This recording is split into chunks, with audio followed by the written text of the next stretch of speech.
My name is Blaise Aguirre. I'm a child and adolescent psychiatrist. I've been a child and adolescent psychiatrist for more than 20 years.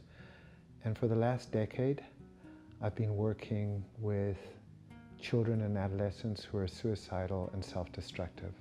When I was in high school, I remember there was a great friend of mine who played with me on the high school chess club. And one day he didn't return back to school. We wondered where he had gone, and the teachers told us that he was very sick. I asked if I could go visit him in the hospital, but they said that that wouldn't be possible. I asked if I could reach out to his parents, but they said that the parents were with him and couldn't be reached. Later on, I would find out that he had died by suicide. It was shocking for me to hear that he had died. That was then, that was 35 years ago. Today the story is very different. Today the story is that 18% of kids in high school think seriously of suicide, and about 8% will make a significant attempt. That means that in any classroom, somewhere between 2 and 4 kids in the typical high school classroom are actively thinking about suicide or contemplating making an attempt. It's a very serious problem. Suicide is the second leading cause of death in children and adolescents. It kills more people than pneumonia, than AIDS, than heart disease, than stroke, than many other conditions combined. Children today are killing themselves at a higher rate than ever before. Young women are dying by suicide at the highest levels ever measured. Young men are not far behind. As a total number, young men are more likely to kill themselves by suicide than young women. Young women make more attempts. And whether you are for gun control or against gun control, we can all agree that keeping guns safe is an important preventative measure, because more than 50% of all completed suicides are by gunshot. When a child says that they're thinking of killing themselves, you always have to take that threat seriously. It's never attention seeking. In the rare circumstance where a child is using a suicidal threat for attention, the important thing to do is to teach them how to communicate their distress differently. But a suicidal threat is always to be taken seriously and always to be acted upon by the person hearing the threat. But what happens? How does it all start? Because very young children don't die by suicide. And we're certainly seeing that between the ages of 10 and 14, there's been a doubling in the amount of children dying by suicide. But something happens in adolescence.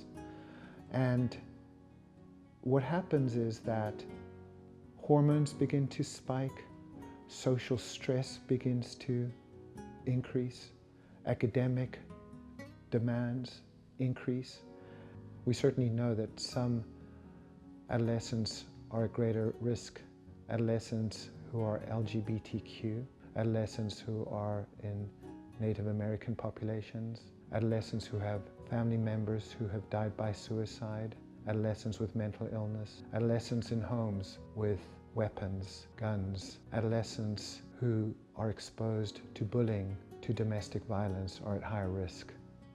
So what is a school to do? We know that 4 out of 5 children with active suicidal thinking have histories of mental illness that are known to the family and to the school. And ideally, schools would work with mental health providers and the parents to have an active plan should the child become acutely suicidal or express suicidal intent. And that if a child were to express suicidal intent, the plan would be followed.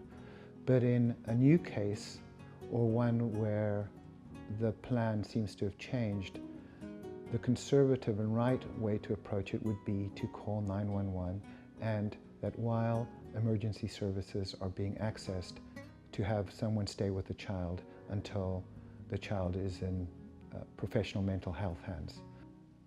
We've come up with the acronym CONNECT, as a way of thinking about the various options a school has in order to address the question of suicide.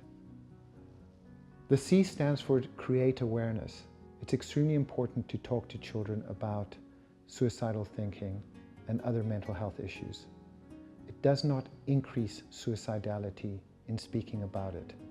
It would be as if saying that talking about broken legs led to an increase in broken legs. In fact, the opposite is true. When we speak about suicide and mental health issues, we actually destigmatize them, bring them into the open, and create the kind of awareness that allows for reduction of suicidality and improve mental health outcomes. We want to open communication between teachers and parents, teachers and students, teachers and administrators, and even teachers and mental health experts to destigmatize and demystify something that impacts all of us, something that is happening in our families and in our communities, and by having open discussion between the various groups, and in particular between the student and the teacher, to address concerns directly without fear of punishment or judgment. We want to say no to loneliness. We know that loneliness and isolation is lethal. We want to have groups beyond the sports groups. We want to have diverse groups that include members of every community, of those who are most likely to feel isolated, the minority status groups. We want to encourage inclusion in all of those groups. We want to make sure that we note every child's concern. What this means is that when children come and say to a person, to a teacher, that they're worried about XYZ, it may not be the biggest problem in the world, but what it models for the child is that they can come to a teacher and express their concern, that they can ask for help, that their concern is legitimate. That doesn't mean that the school has to respond immediately, but it says to the child, I hear you. And if something can be done, then it is done. But it doesn't dismiss the child's concern. It legitimizes it, validates it.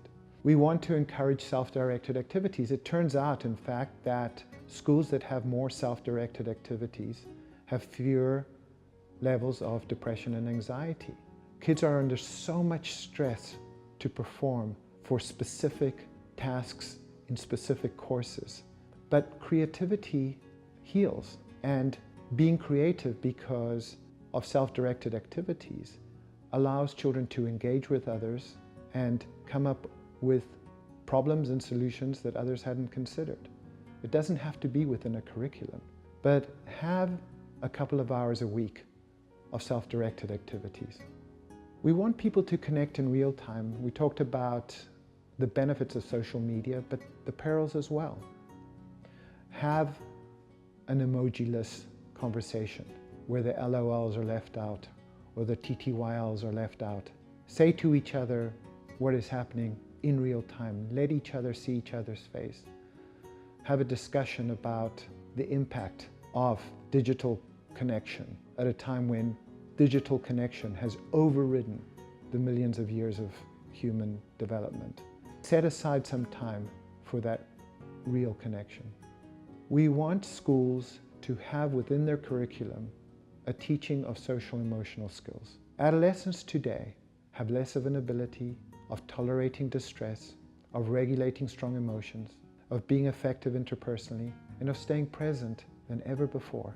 The teaching of these skills as part of the curriculum will teach the kids to know about themselves, and in that way interact with each other in ways that we know are central to inoculating them against many of the mental health concerns of today. And finally, we want to identify specific helpers in the community. The School Counseling Association tells us that there are 406 students to every school counselor who are the trusted members of our community who can help. Other trusted parents, teachers interested, clergy interested, neighbors interested, peers interested, setting up peer support groups. Some years ago, I bumped into the brother of my friend, the one in high school who had died by suicide. I asked him if he knew any more about what had happened, and he told me that his brother had been traumatized, but that he didn't know who to turn to. Suicide is the manifestation of the scourge of isolation, of despair, and of hopelessness. Mental health professionals are certainly important, but we can all do something. We can all create awareness. We can all communicate with each other in open, non-judgmental ways. We can include people who are feeling disenfranchised and isolated. We can listen to every child's concern. We can understand more about mental illness and mental wellness.